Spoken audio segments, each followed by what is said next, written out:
Hello दोस्तों, क्या आप लोग जानते हैं कि इंडियन आर्मी में जो कंधे के ऊपर रैंक्स लगाए जाते हैं उन रैंक का मतलब क्या होता है और एक सोल्जर कैसे वो रैंक अचीव करता है। अगर आप लोग जानना चाहते हैं तो इस वीडियो का अंत तक देखिए।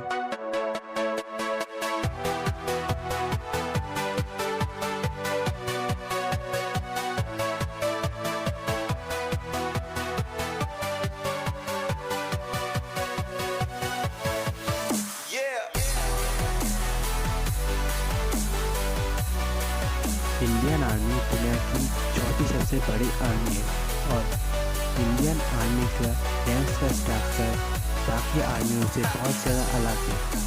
तो शुरू करते हैं इंडियन आर्मी के रैंक्स। इंडियन आर्मी के रैंक में 3 टाइप्स में भाग किया गया है। सबसे पहले आता है कमीशन ऑफिसर रैंक, उसके बाद आता है junior commission officer rank,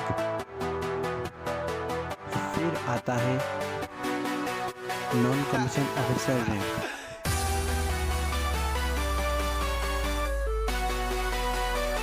commission officer rank में सबसे पहला रैंक आता है फील्ड मार्शल का। फील्ड मार्शल इंडियन आर्मी के 5 स्टार रैंक है। फील्ड मार्शल इंडियन आर्मी के हाईएस्ट रैंक माना जाता है। आज तक फील्ड मार्शल सिर्फ 2 ही रहे हैं, फील्ड मार्शल सैम मानेकशॉ और फील्ड मार्शल KM कयप्पा। उसके बाद आता है general rank. General Indian army के चीफ को दी जाती है। जनरल मौजूदा समय में इंडियन आर्मी के जनरल है जनरल मनोज मुकुंद नवन्या। Lieutenant general rank. Lieutenant general Indian army के सेकंड हाईएस्ट रैंक होता है। लेफ्टिनेंट जनरल जरूरत के समय जनरल का भी पद संभाल सकते हैं। Major general.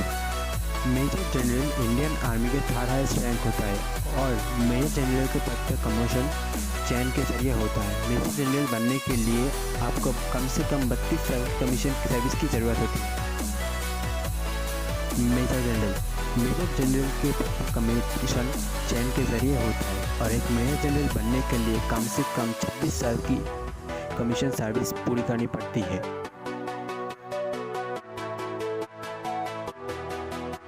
Colonel rank. Colonel Indian army में एक सीनियर कमीशन ऑफिसर रैंक होता है। कर्नल बनने के लिए कम से कम 22 साल की कमीशन सर्विस पूरी करनी पड़ती है। कर्नल एक बटालियन का चीफ ऑफ इंचार्ज होता है। Lieutenant colonel rank. Lieutenant colonel Indian army के कर्नल के बाद आती है। लेफ्टिनेंट कर्नल इंडियन आर्मी में कम से कम 14 साल की कमीशन सर्विस पूरी करनी पड़ती है। Major rank. Major Indian army में सीनियर होने का पहला सीढ़ी माना जाता है। मेजर होने के लिए आपको कम से कम 6 साल की कमीशन सर्विस पूरी करनी पड़ती है और एक मेजर एक बटालियन में 120 आदमियों का कमांडर होता है। Captain rank. Captain Indian army में कमीशन होने के 2 साल बाद मिलने वाली सबसे सीनियर होने का सीढ़ी के सबसे पहला रैंक होता है।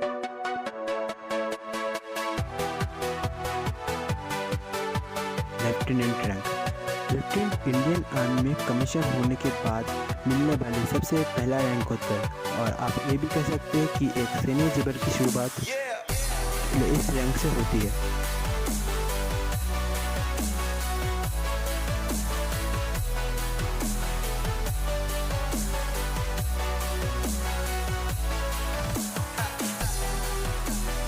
इसके बाद जो रैंक आता है उसको कहते हैं जूनियर कमीशन ऑफिसर रैंक।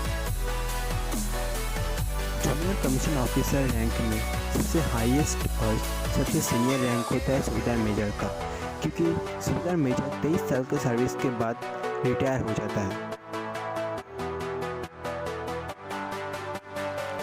सूबेदार रैंक। सूबेदार इंडियन आर्मी के जूनियर कमीशन ऑफिसर रैंक्स में सेकंड हाईएस्ट रैंक होता है। सूबेदार 18 साल के सर्विस के बाद रिटायर हो जाता है।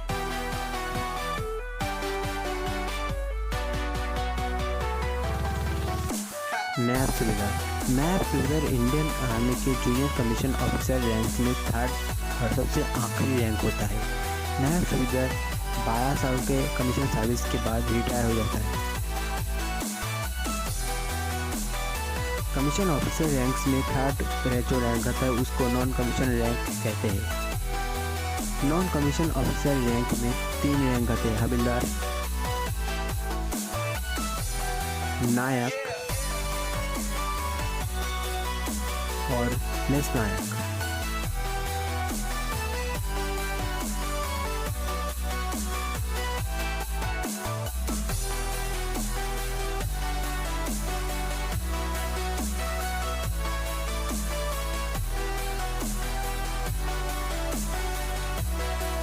एक सिपाही और जवान का कोई भी स्पेशल रैंक और इंसिग्निया नहीं होता। ये इसका पहचान, एक सिपाही का पहचान होता है उसके कोर्स से जो वो कंप्लीट कर चुका है, और एक सिपाही जो एक आधा रैंक में आता है। तो ये थे इंडियन आर्मी में commission officer, junior commission officer और नॉन कमीशन ऑफिसर्स रैंक। अगर आप इस वीडियो के सुझाव या सजेशन देना चाहते हैं तो नीचे कमेंट सेक्शन में ज़रूर शेयर करें।